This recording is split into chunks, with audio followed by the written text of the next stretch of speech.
been saying this. It pains me sometimes when I have to say it, that while the people of the other regions of La République du Cameroun are recognizing that that country is going to fly into pieces, and people are coming together to reason together, to pull resources together, to see how to make gains and protect their entities as a result of this fragmentation that is seemingly unavoidable. The people of the southern Cameroons are all, those so-called elites are all lost in Paul Biya's pockets, body, soul, and sinker. Those who are not lost inside there are standing aloof and hoping that a miracle will happen all by itself. Some are sleepy and getting up and simply praying, just praying. Praying is awesome. But prayer without work is next to uselessness. You have to pray. You have to work. You have to show God something that He will act on. That's the work I'm talking about. That's the effort that we are putting. So that God should complement this our effort, strengthen us, now give us the strength that we need to overcome, to get what we want. It is not in slumber and in mere wishful thinking that we will get to where we are going to. It is through hard work, toil, and labor. It is through sacrifice. Yes, sacrifice, re-sacrifice. That's why I said here a while ago that in effect, a season of suffering is a small assignment when compared to the reward. This is why we have to fight hard, fight like hell, and not continue sleeping. Where others have observed already and are clear about it, that in La République du Cameroun, this is the end of an era. The people of the southern Cameroons are still thinking that there is some future with Paul Biya. No. When you get to the end of an era, you think ahead.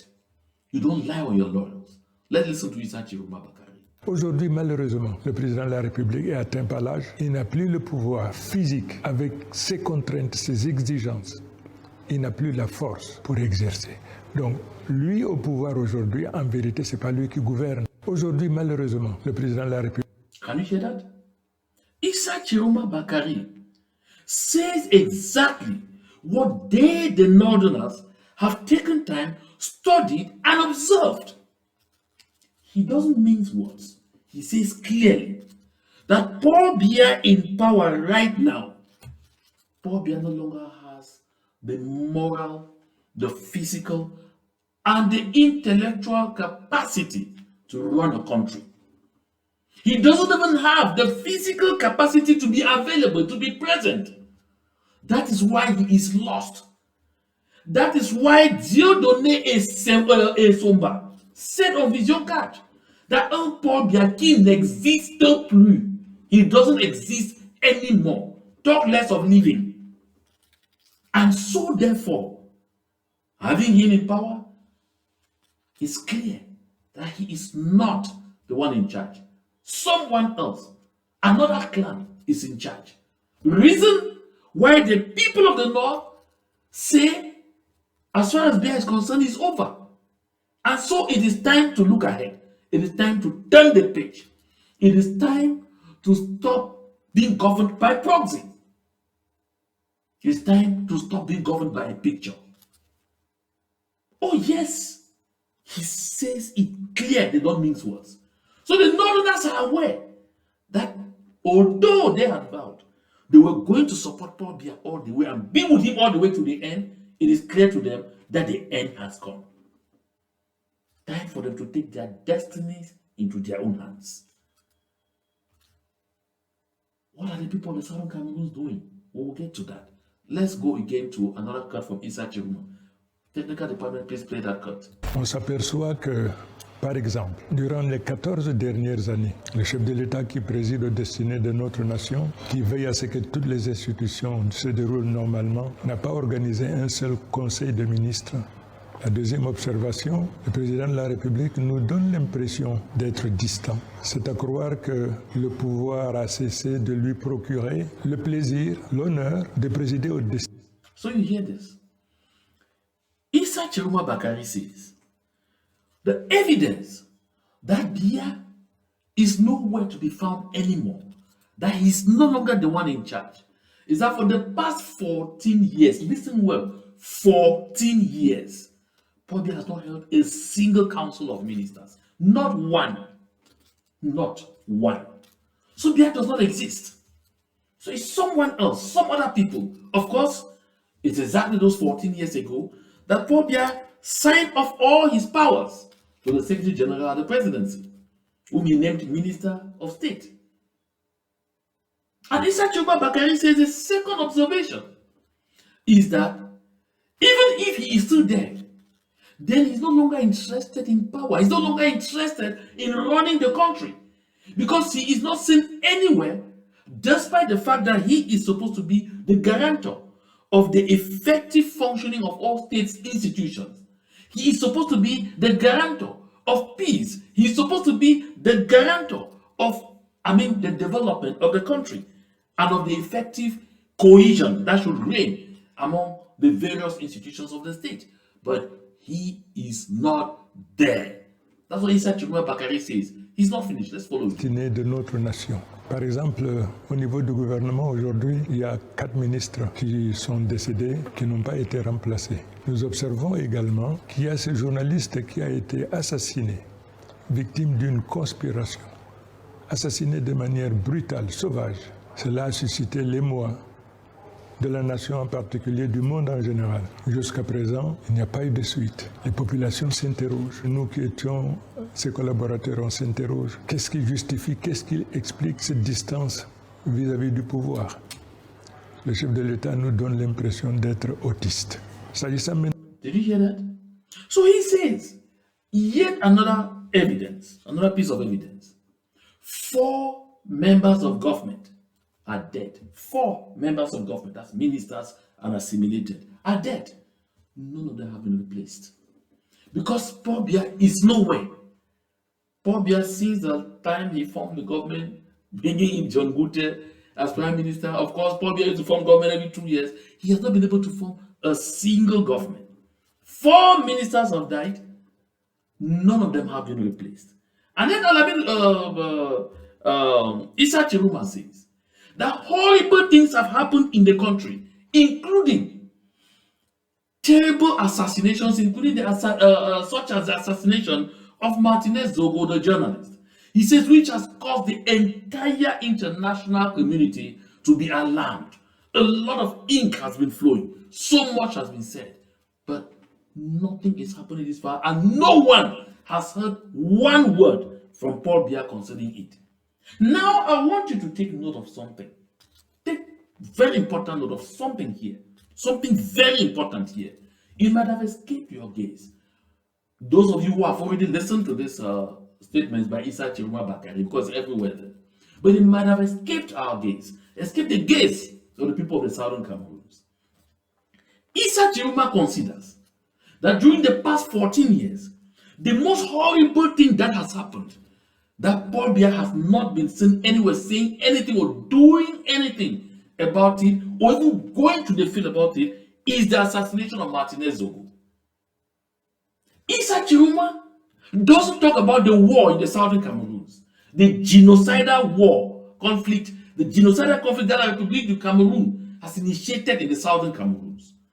He doesn't say that Paul Biya, for all these 8 years and counting, has not been anywhere in the Southern Cameroons. If he showed that it really meant a thing to him. But you see, even Issa Chiruma Bakari is letting us know that what is going on in the Southern Cameroons really doesn't concern him very much. It really doesn't concern La République du Cameroon. Because if it did, he will not skip over something that has claimed thousands of lives and over 4,000 to 5,000 lives of soldiers of La République du Cameroon, of men and women in uniform of La République du Cameroon. He doesn't mention that one. Because like you see, it's a foreign war. if you are a Southern Cameroonian, you are an Ambazonian, you are watching me, you are listening to this, and you think it's okay for you to be silent, for you to be inactive in the struggle that we are leading to free our homeland, then you need to ask yourself a lot of questions. Because it's amazing. He didn't mention Samuel Wazizi. There's been a lot of ink to flow about Samuel Wazizi. Although not as much as Martinez Zogo, because of course Martinez Zogo is a citizen. Samuel Wazizi is a sub-citizen. Samuel Wazizi is a second-class human being. He's not even a full-blown human being. Maybe it's 3/4 of a human being. So you see that if these things don't tell you a thing, what I want us to do, observe the political actors that are on the scene right now. Listen to them critically, and you will be able to understand with me from A to Z that Southern Cameroon to them is an appendix. Southern Cameroon to them is a farm.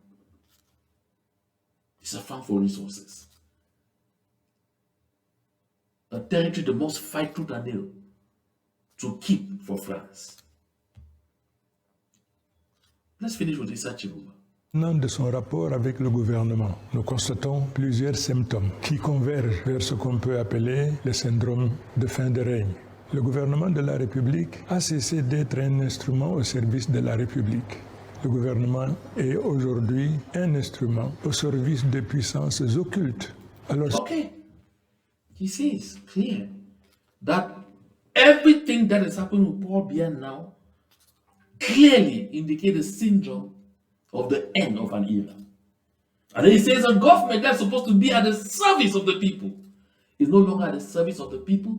It is now at the service of occult forces. Au service des forces occultes. At the service of some occult forces. How did we find ourselves in this whole setup? How do we belong? How on earth do we belong? Who did this to us? We should keep asking ourselves these questions. Let's finish with Issa Chiruma. Ce pouvoir occulte, comme j'en ai parlé tout à l'heure, c'est aussi divisé en deux clans. Il y a un clan qui appartient à telle famille, à telle caste, et l'autre clan qui appartient aussi à telle autre famille, à telle enseigne que ce pouvoir, relevant de la souveraineté du peuple, se trouve donc accaparé par ces deux groupes qui se battent pour le triomphe de leurs intérêts, mais surtout qui se battent dans la perspective du changement du chef de l'État à la tête de la nation. J'avais pris la décision de l'accompagner jusqu'à la... So you hear that? Issa Chiruma is again clear that these occult forces have been broken into two, representing two families, two clans, that's two families that are in an intestinal fight for power to protect their interests. This family and the other one. He didn't call the names, but we know. So he's talking here of the family of Chantal Biya Nanga, the Nanga Eboko, and those of Paul Biya from Mayome Sala.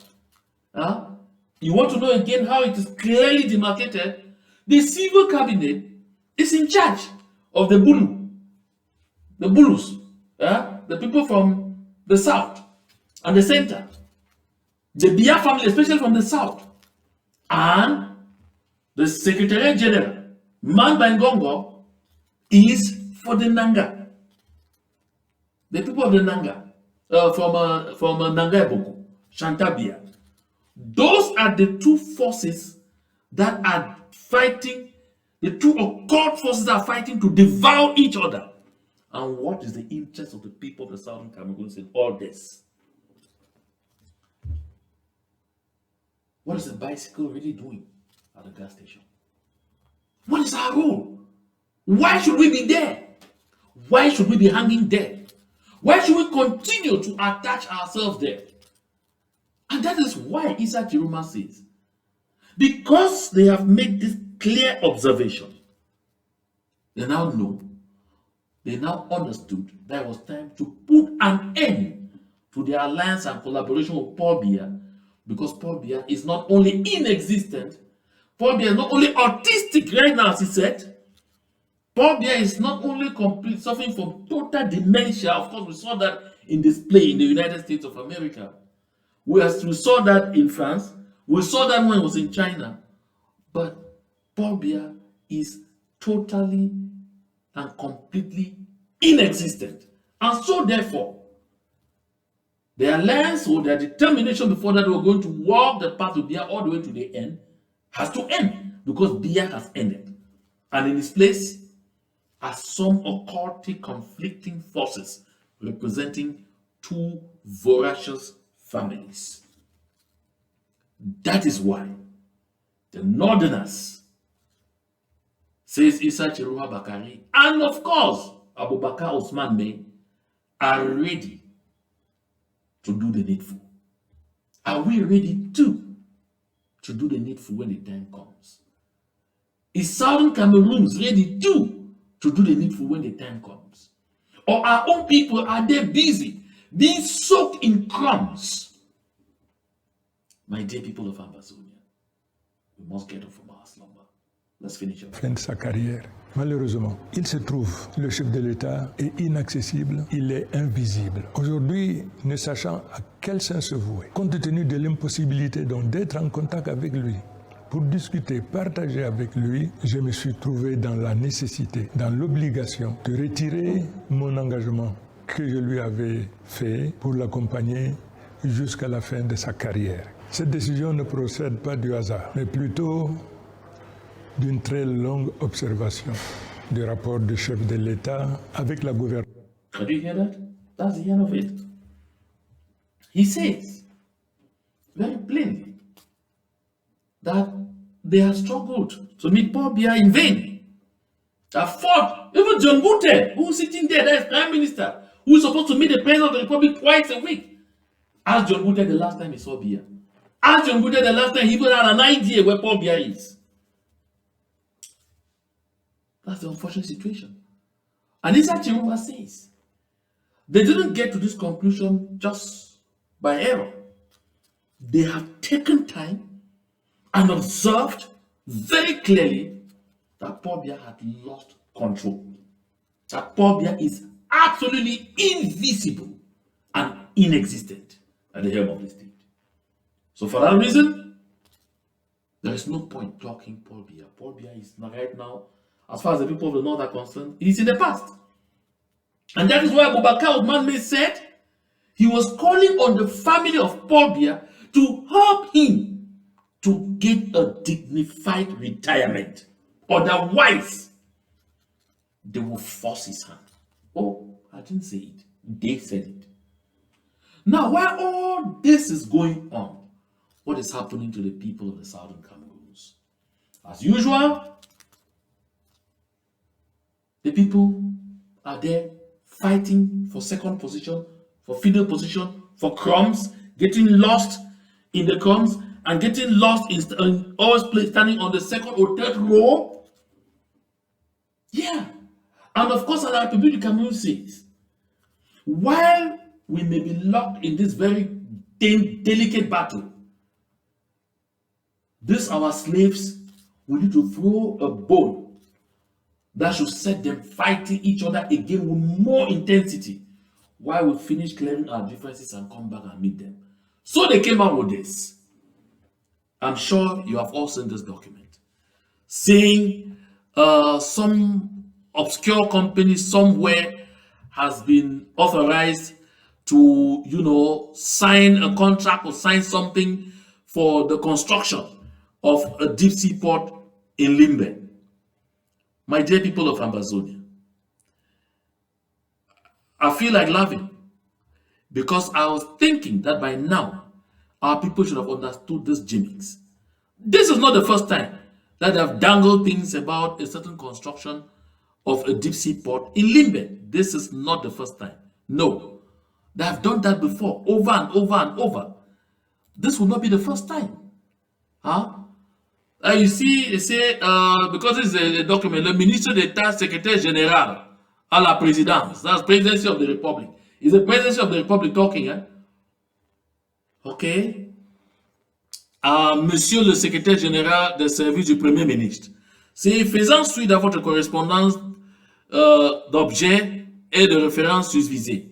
J'ai l'honneur de vous notifier l'accord de la présidence de la République pour la signature du protocole d'entente MOU entre le ministère des Transports et la société Yenigun Construction pour la réalisation du projet de port en eau profonde de Limbe dans le cadre d'un partenariat public-privé, PPP, de type BOT, Build, Operate, Transfer. Listen, folks. So, and this is signed the 7th of July.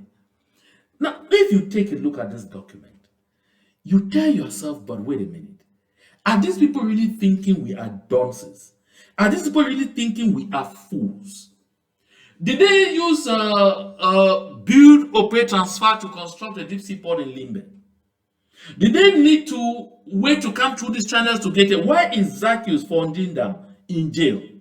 Zacchaeus Fondindam is in jail because of this same deep sea port in Limbe.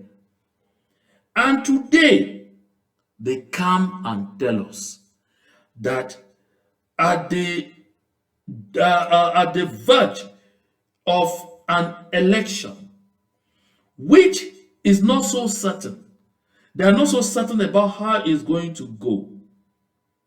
They say they have signed a contract, that they are authorizing the signing of a contract for the construction of a deep sea port in Limbe. And it will not be that they are constructing, it's not the government, it's build, operate, and transfer. So it will be constructed, but it will be owned by whoever is constructing it, and they will exploit it until they have recovered their resources. Is that what they did in Pribi? Yenigun Construction is a Turkish company, because I took time to find out. They say Turkish powerful construction company, Yenigun inside. They say Yenigun Construction is a powerful Turkish company that has completed numerous projects in Turkey and abroad since 1973 without compromising on quality. Of course, that's what they are saying about themselves. So Yenigun is a Turkish concern. So they say sign a contract for build, operate, and transfer. Let me tell you, folks, Paul Biya came in person, standing physically, could be seen, could be felt, could be touched, in 1990 in Bamenda, and announced that he will personally supervise the ring road. To this day that I'm talking about, 1990 to 2025, well, actually that's about 35 good years. 35 good years. That ring road is still a talk of conversation until now. They got to at some point say they are doing it in patches. By the time they finish by the time they engage the second patch, the first patch is already getting dilapidated. By the time they get to the third patch, the second patch is getting dilapidated, and the first patch is already needing rehabilitation. That is a Biya government for you. This is not the first time they talk about the Limbe deep sea port. The purpose of this is not about constructing that port. They know it. The purpose is to go back to their own spot. That is, reinforce, divide and rule between the people of the southern Cameroons. Amplify hatred between the people of the southern Cameroons. This is a bone that they throw. So that they will use this to tell the people of the southern zone, you see, those people of the northern zone, they have nothing. They don't have this kind of thing. They cannot have it. So if they are fighting that they want to secede, it's because they are looking at your resources. They want, but this one, nothing. This is all that this is about. And it is carefully calculated in collaboration with France. It's not a mistake that it's not a French company it is given to. No, they know. They say they give it, if they say it's a French company, it's going to cause a lot of war, so they turned around. They say, let's do something like this. Let's play this game. Because they anticipate that there is going to be so much chaos in their country. But there must be something that will hold us down from taking advantage. Yeah, that's why they are throwing that. Why they are throwing that in the southern zone? In the northern zone, what is happening? Of course, they are constructing beacons. If anybody can make the contrast, you understand exactly what we are talking about here. They are constructing beacons. This is another beacon constructed in Balinyonga. That's being inaugurated in the picture that you are seeing. Prior to this one, they constructed one in Batibo. Before the one in Batibo, they constructed one in Cambe. They constructed another one in Menchu. All what the people of the southern Cameroons, especially those of the north, deserve are beacons, are extreme militarization. If you are not an occupied territory, they don't do this kind of thing. That is what this is. If you are still deep asleep, still confused as to what is going on, I'm here to help you understand what is going on. This is exactly what is going on. And useless so-called elite, stupid fools, come and stand there. Sorry about calling them fools, but unfortunately, that's the only word that describes it. Come and stand there. And they are celebrating. They even bring to open that there are dance groups to come and dance. That they are building a structure that represents their oppression. This is what it is. My dear people of Amazonia, I'll be back on this set. I'll be back on this platform. I want to stop here because I know we're already long. But what I want to say, and say repeatedly, is that we must learn. We must learn that success is never picked and handed to anybody on a platter of gold. Freedom is not free. Freedom is not free. You have to fight for what you believe in. You have to fight for your freedom. That's why, before I go, I have to reiterate what I shared at the beginning. That in a race between a lion and a deer, many times the deer wins because the lion runs for food and the deer runs for life. Remember, purpose is more important than need. In our case, our purpose is freedom. For La République du Cameroon, their need is territorial expansion, is for aggression. Their need is fighting a proxy war to protect the interests of what they call in La République du Cameroun, la métropole, France. So folks, we need to remain strong. We need to stay alert. We need to stay awake. We need to rise up from our slumber. We need to fight, because it's only by fighting like hell that we will restore the soul of our land. Thank you for your kind attention. Share the links as much as you can and make sure we get ever more people to join this platform. And most especially, if you're not yet subscribed, don't forget to hit the subscribe button. Thank you for your kind attention. To God be the glory.